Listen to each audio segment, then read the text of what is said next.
Ay, ahí lo dijo el pastor, no de peluña a nadie. No se vale a despeluñar a su hermano. Porque si lo hace, lo está haciendo y está maltratando al cuerpo de Cristo. Hermano, si usted siente algo contra alguien, dígaselo a la misma persona.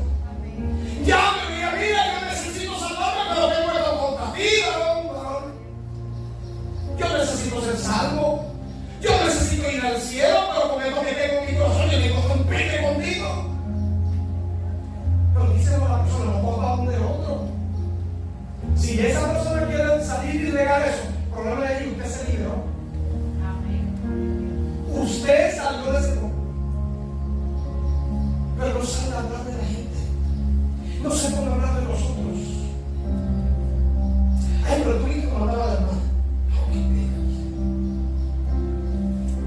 Ni vergüenza de Dios.